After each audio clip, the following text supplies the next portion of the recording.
Why are there fewer homes for sale in 2026 than in any of the last 10 years, in a market where prices are flat and mortgage rates are still above 6%?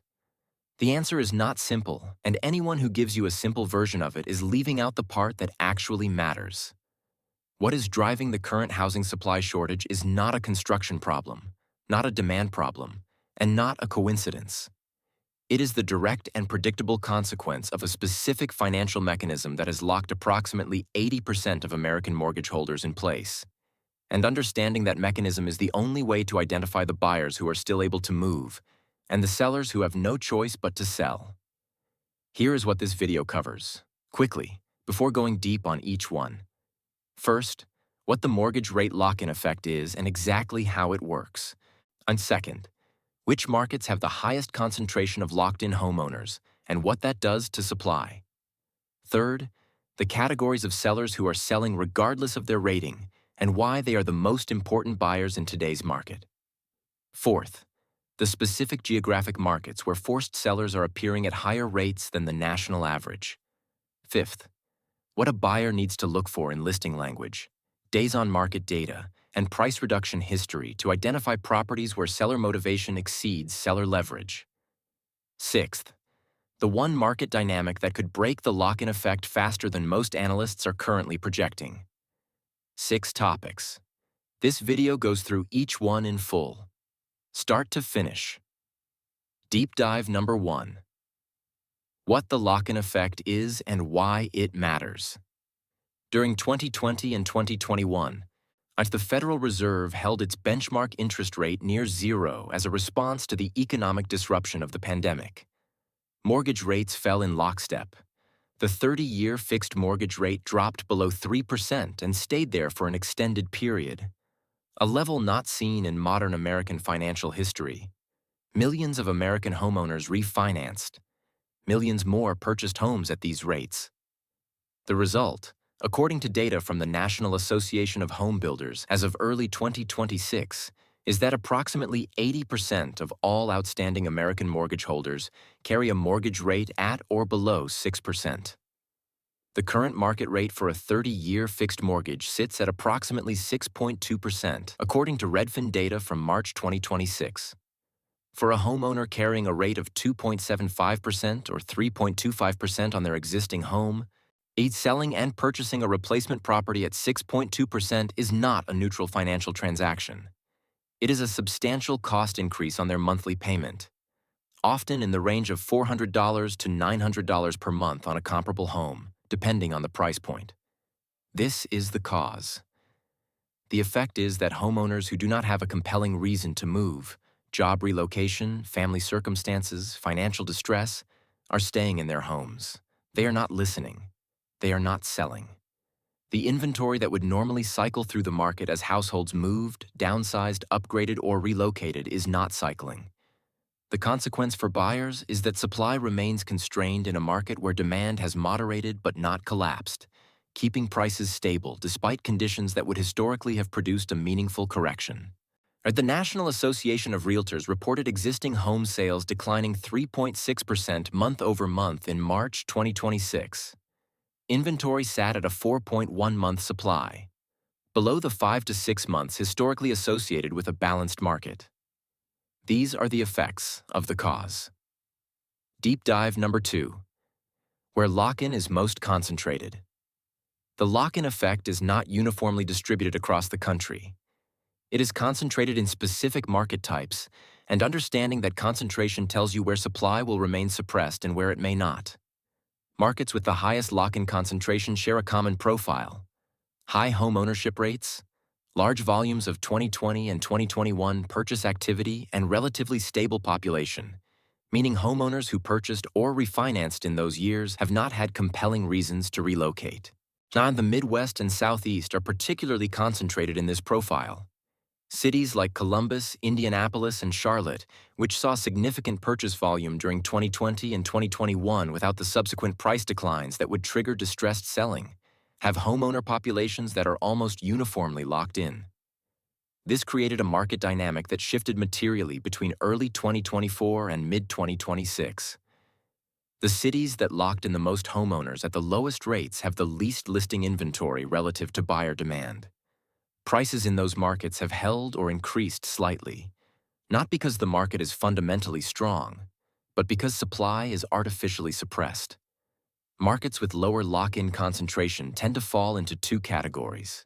On first, markets that experienced the largest price appreciation during the pandemic and have since corrected, where sellers who purchased at the peak have less equity to protect and more motivation to accept lower prices.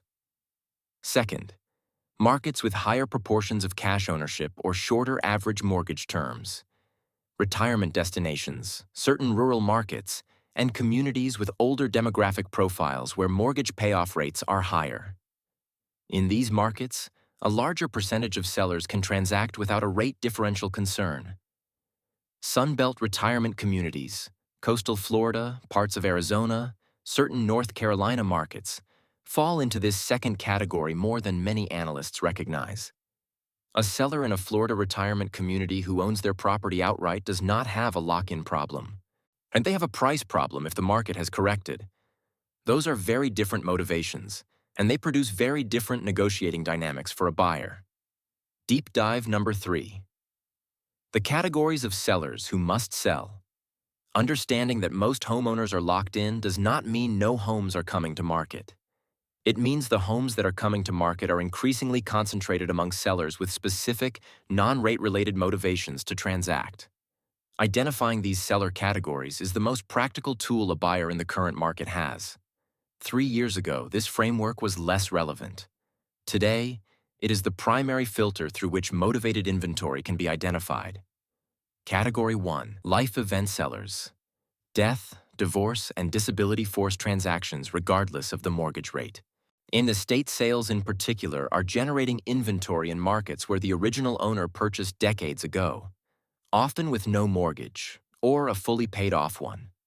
These properties come to market at prices that reflect the estate's need for liquidity, not an individual seller's desire to upgrade. Estate sale listings are publicly identifiable in county records and frequently disclosed in listing descriptions. Category 2. Job relocation sellers.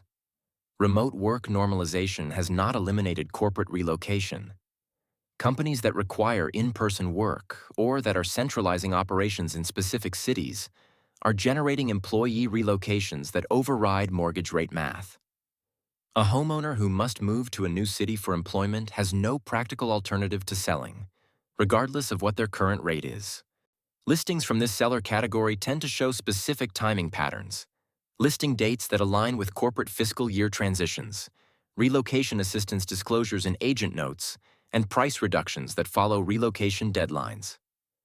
Category 3. Financial distress sellers. Mortgage rate lock-in protects homeowners with stable income and consistent payment history. It does not protect homeowners experiencing job loss, medical debt accumulation, divorce-related financial strain, or the escalating insurance costs in specific markets. As insurance premiums have doubled and tripled in Florida, Arizona, and parts of Texas, homeowners who could previously afford their mortgage but not their total housing cost are entering distress stages. Pre-foreclosure listings, short sale disclosures, and extended days on market in insurance-stressed markets are the signals that identify this seller category. Category 4. Investor exit sellers. Institutional and individual investors who purchased during the 2020 to 2022 period are not locked in by mortgage rate psychology in the same way that owner-occupants are. Their decision calculus is return on investment, cap rate, and portfolio strategy. Investors who purchased at peak prices in markets that have since declined are facing negative equity situations that make continued holding less rational than selling at a loss. These sellers are appearing with increasing frequency in Sunbelt markets, specifically in new construction communities where speculative purchases were concentrated. Deep dive number 4. Geographic markets where forced sellers are appearing. The geographic concentration of motivated sellers is not random. It follows the insurance crisis geography, the employment disruption geography, and the speculative purchase geography of the pandemic period.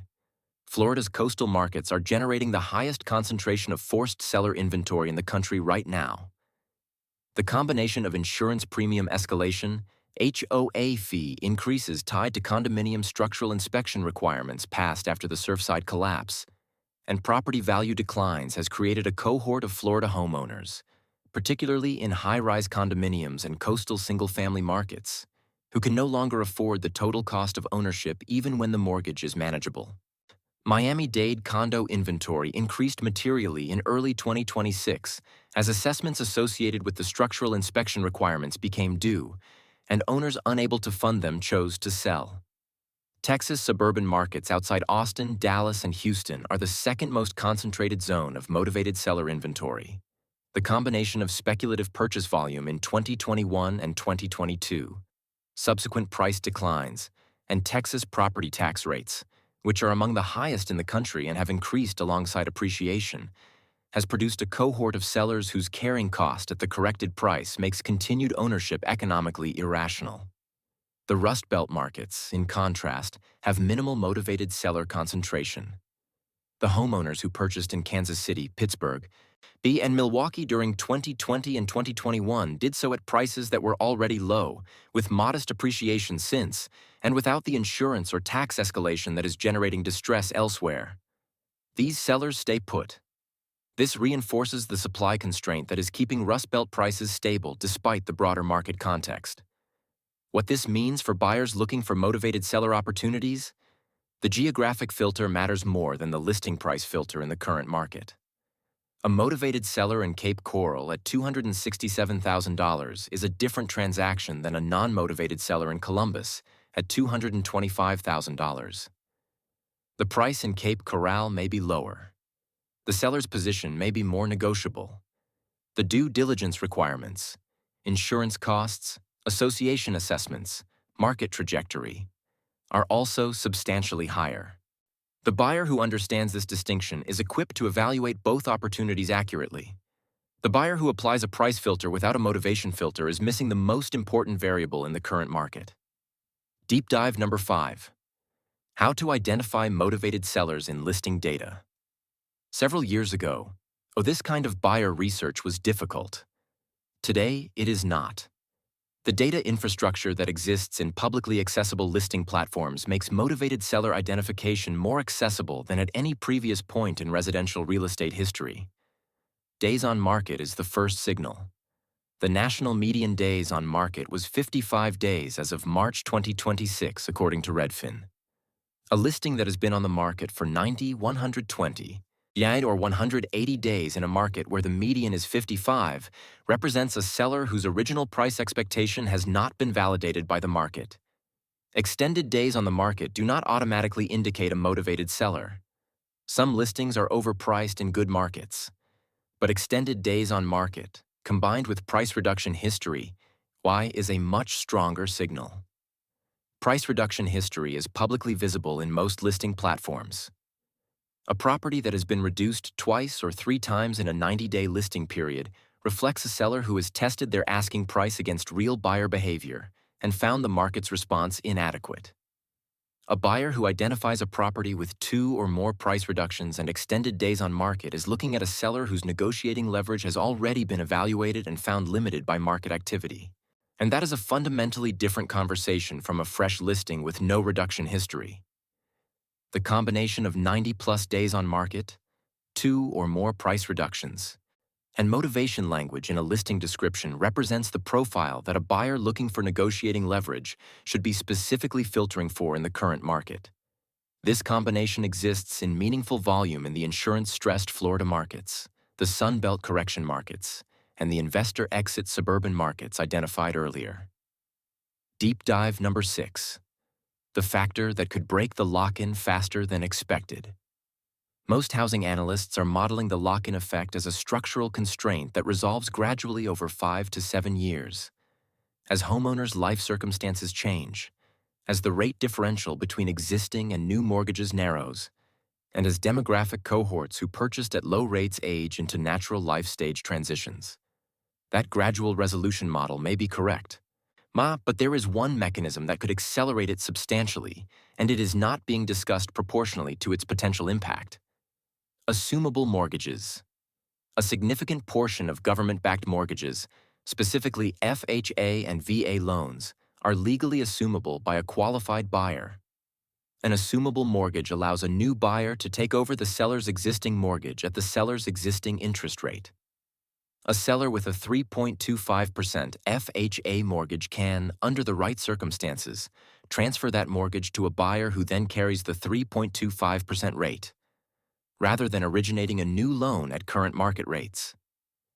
This mechanism effectively removes the rate penalty for the seller and provides a substantial cost advantage for the buyer simultaneously. The seller can transact without sacrificing their rate protection, because their rate transfers rather than disappears. The buyer acquires a below-market rate that reduces their monthly payment materially. The barrier to widespread adoption of this mechanism has been awareness, both among sellers and buyers, and the complexity of the assumption process, which requires lender qualification of the new borrower and can take significantly longer than a standard purchase transaction. The VA, in particular, streamlined its assumption process in 2025 and 2026. As awareness grows, the volume of transactions structured around assumable mortgage transfers is increasing.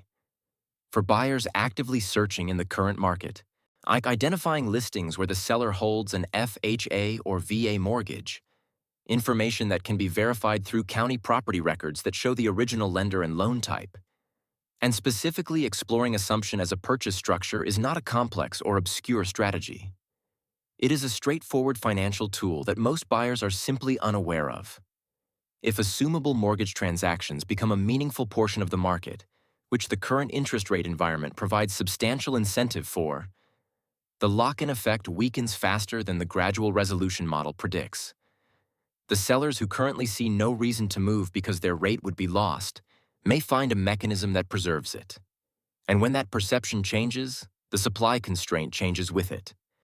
Why are there fewer homes for sale in 2026 than in any of the last 10 years, in a market where prices are flat and mortgage rates are still above 6%?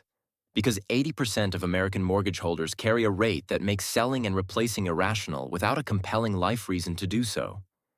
Because the pandemic-era purchase wave created an enormous cohort of locked-in homeowners who have no mechanism to exit their rate advantage without losing it. Because the supply that would normally cycle through the market is not cycling.